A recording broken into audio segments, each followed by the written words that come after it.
सभी विद्यार्थियों को जय मसीह की। जय मसीह के फादर। आप सभी का स्वागत है और पूछिए आज आप क्या प्रश्न पूछना चाहते हैं।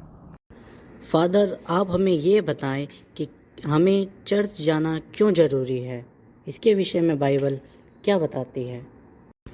क्या हमें रविवार के दिन भी सारे कामकाज छोड़कर ज़रूरी है कि हम चर्च में जाएं? हाँ मेरे बच्चों, हमें चर्च जाना जरूरी है क्योंकि इसके विषय भविष्यद्वक्ता यशायाह की पुस्तक में यह लिखा है कि यदि तू विश्राम दिन को अशुद्ध ना करे, अर्थात मेरे उस पवित्र दिन में अपनी इच्छा पूरी करने का यत्न ना करे और ना विश्राम दिन को आनंद का दिन और यहोवा का पवित्र किया हुआ दिन समझकर माने, यदि तू उसका सम्मान करके उस दिन अपने मार्ग पर ना चले, अपनी इच्छा पूरी ना करे और अपनी ही बातें ना बोले, तो तू यहोवा के कारण सुखी होगा और मैं तुझे देश के ऊंचे स्थानों पर चलने दूंगा। मैं तेरे मूल पुरुष याकूब के भाग को उपज में से तुझे खिलाऊंगा, क्योंकि यहोवा ही के मुख से यह वचन निकला है।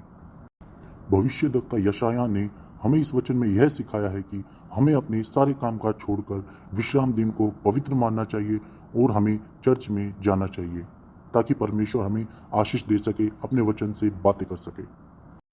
शुक्रिया फादर, अब से मैं और मेरा परिवार हमेशा चर्च में जाएंगे। और कोई पूछे किसी बच्चे को और कुछ सवाल पूछना है तो। फादर, आप मुझे ये बताएं कि परमेश्वर का वचन क्या है।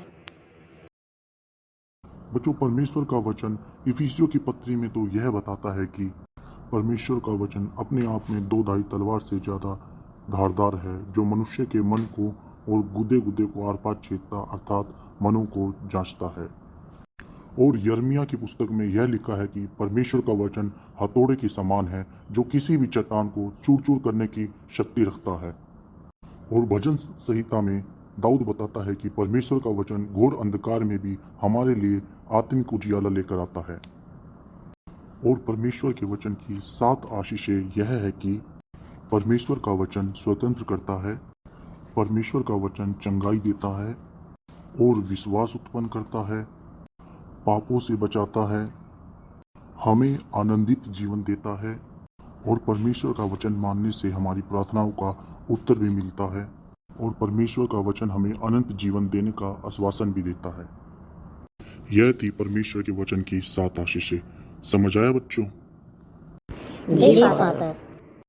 अब से हम ईश्वर के वचन को मानेंगे, कलीसिया में जाया करेंगे। शाबाश बच्चों, अब से हमेशा कलीसिया में जाओ और परमेश्वर के वचन को मानो।